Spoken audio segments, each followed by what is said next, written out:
Bon, je vous laisse digérer tranquillement le fait que vos ancêtres n'étaient pas gaulois, mais il y a encore plus grave. Il y a encore plus grave. Ah, le temps passe vite. Oh là là. C'est que tous les pharaons qu'on vous a appris à l'école étaient également noirs, jusqu'à très très tard en fait. Toute la civilisation pharaonique, donc là on est en moins 2570, c'est le roi de la 3e dynastie, donc voilà.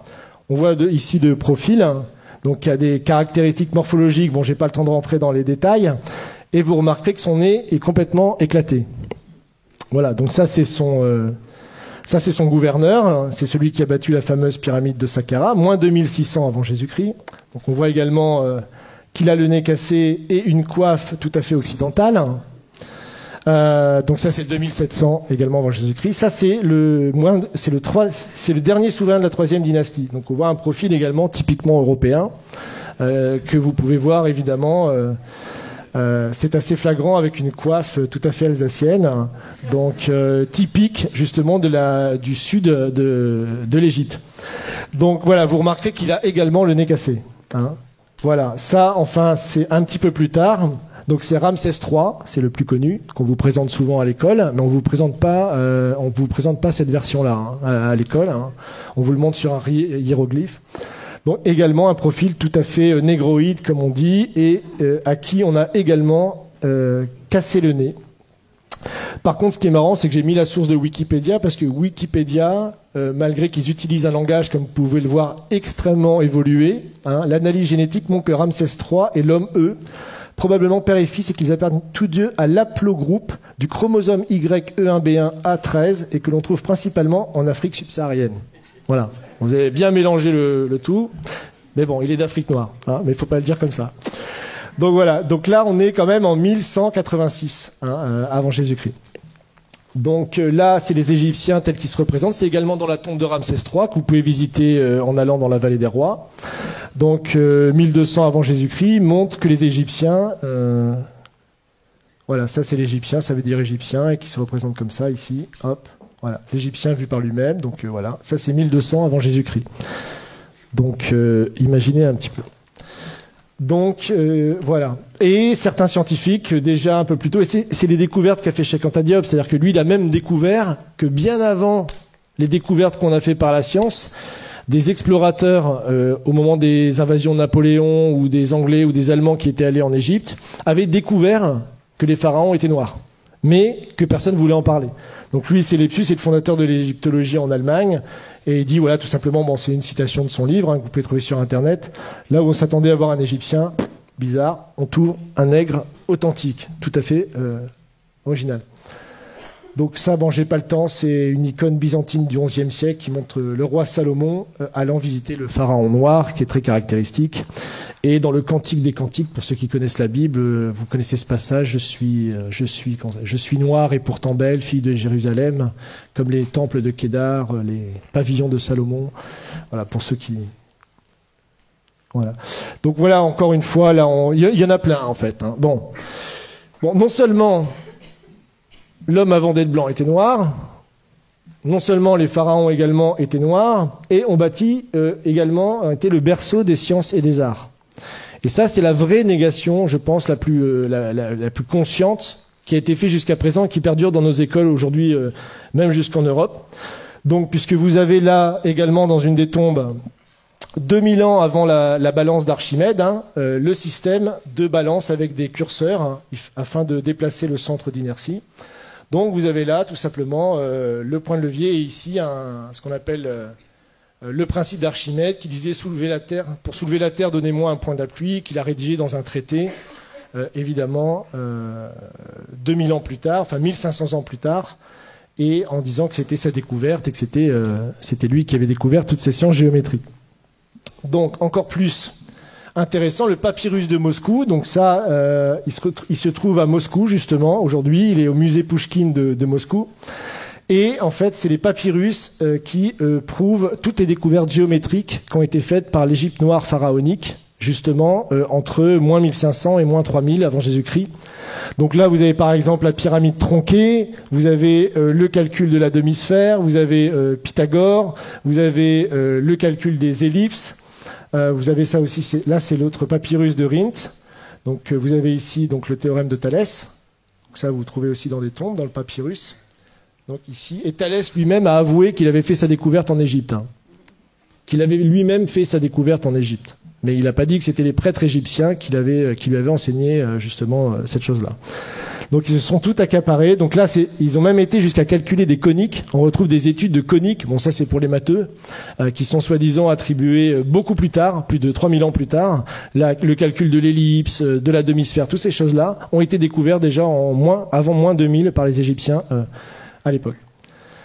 Donc, encore plus fou, c'est que les pyramides ont été faites, elles, encore plus tôt. Donc c'est 2600 pour la pyramide, je crois que j'ai les dates ici. J'ai encore un peu de temps. Oui. Donc ça c'est la pyramide de Khéops qui a été faite en 2500 avant Jésus-Christ.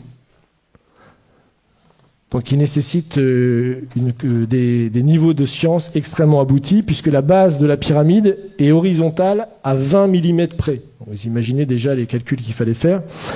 Et pour obtenir un carré parfait de la pyramide, c'est seulement 0,05% d'erreurs qui ont été faites. Aujourd'hui encore, moi j'ai lu des thèses qui datent de 1970 qui vous prouvent qu'il est impossible que les Égyptiens aient construit les pyramides. Il y a des thèses qui sont écrites là-dessus jusque dans les années 70. J'ai même une citation là, qui est sur un site de vulgarisation scientifique. Ils ont des dizaines de milliers d'abonnés. C'est vraiment une chaîne YouTube et tout ça qui est très bien. Et vous pouvez lire que, sachant que les mathématiques, la géométrie et autres sciences nécessaires à de tels résultats n'existaient pas dans l'Égypte ancienne, en tout cas pas sous une forme élaborée, Pythagore évidemment ne naîtra que 1000 ans plus tard, comment les Égyptiens sont-ils parvenus à un tel degré de perfection? Pas de révélation évidemment dans ce site, mais rassurez-vous, les égyptologues continuent de chercher. Donc ça c'est publié en 2015. Vous imaginez. Donc ça, c'est pour vous montrer les dates justement des grands découvreurs qu'on apprend à l'école. Donc le théorème de Pythagore, Thalès, le théorème de Thalès, évidemment puis d'autres scientifiques qui ont travaillé sur les coniques ou Archimède. Donc voilà. Enfin pour finir, ça c'est une image peinte du Sphinx à l'époque de Napoléon par quelqu'un qui s'appelle Vivant Denon et donc qui est assez caractéristique, comme vous pouvez le voir, de la race négroïde des Égyptiens. Donc ça, c'était publié à l'époque, et lui-même disait, je vous cite, « Je n'eus que le temps d'observer le sphinx, qui mérite d'être dessiné avec le soin le plus scrupuleux, et qui ne l'a jamais été de cette manière. Quoique ses proportions soient colossales, les contours qui en sont conservés sont aussi souples que purs. L'expression de la tête est douce, gracieuse et tranquille. Le caractère en est africain, mais la bouche dont les lèvres sont épaisses a une mollesse dans le mouvement et une finesse d'exécution vraiment admirable. C'est de la chair et de la vie. Quant au caractère de leur figure humaine, n'empruntant rien des autres nations, ils ont copié leur propre nature, qui était plus gracieuse que belle. En tout le caractère africain, dont le nègre est la charge et peut-être le principe. » Donc ça, le sphinx, je vous rappelle, c'est en même temps que les pyramides, hein, c'est 2600 avant Jésus-Christ. C'est d'ailleurs jusque la basilique Saint-Pierre de Rome, je crois que c'est plus grand que la basilique Saint-Pierre de Rome encore aujourd'hui, et c'est encore aujourd'hui la plus grande sculpture réalisée sur un seul bloc, 2600 ans avant Jésus-Christ. Donc c'est encore une prouesse scientifique qu'on ne sait pas expliquer aujourd'hui. Hein. Donc voilà, et pour finir, puisque le temps presse, ça c'est un proche également de Napoléon, donc qui a été avec lui dans les voyages en Égypte, et qui fait cette citation sur laquelle je terminerai pour vous laisser réfléchir à tout ce que je viens de vous dire. Donc il parle justement des Égyptiens. Tous ont le visage bouffi, l'œil gonflé, le nez écrasé, la lèvre grosse. En un mot, un vrai visage de mulâtre. J'étais tenté de l'attribuer au climat lorsqu'ayant été visiter le Sphinx, son aspect me donna le mot de l'énigme. En voyant cette tête caractéristique du nègre dans tous ses traits, je me rappelais ce passage remarquable d'Hérodote où il dit « Pour moi, j'estime que les Colches sont une colonie des Égyptiens parce que comme eux, ils ont la peau noire et les cheveux crépus. » C'est-à-dire que les anciens Égyptiens étaient de vrais nègres. Mais en revenant à l'Égypte, le fait qu'elle rend à l'histoire offre bien des réflexions à la philosophie. Quel sujet de méditation de voir la barbarie et l'ignorance actuelle des Coptes, issus de l'alliance du génie profond des Égyptiens et de l'esprit brillant des Grecs, de penser que cette race noire, aujourd'hui notre esclave, est l'objet de nos mépris et celle-là même à qui nous devons nos arts, nos sciences et jusqu'à l'usage de la parole. Imaginez enfin que c'est au milieu des peuples qui se disent les amis de la liberté et de l'humanité que l'on a sanctionné le plus barbare des esclavages est mis en problème si les hommes noirs ont une intelligence de l'espèce de celle des hommes blancs. Donc ça, c'est tout le débat de l'époque pour savoir si puisque c'est la période de l'esclavage, on réhabilite l'esclavage, qui sera réaboli que plus tard en 1848. Donc on voit que le débat a été posé et la vraie découverte de Cheikh Anta Diop, c'est de montrer même que ces découvertes à lui étaient déjà connues à une époque, mais qu'elles ont été passées pendant plus de 200 ans, jusqu'à la période de Cheikh Anta Diop, sous silence. Personne ne connaissait ces citations.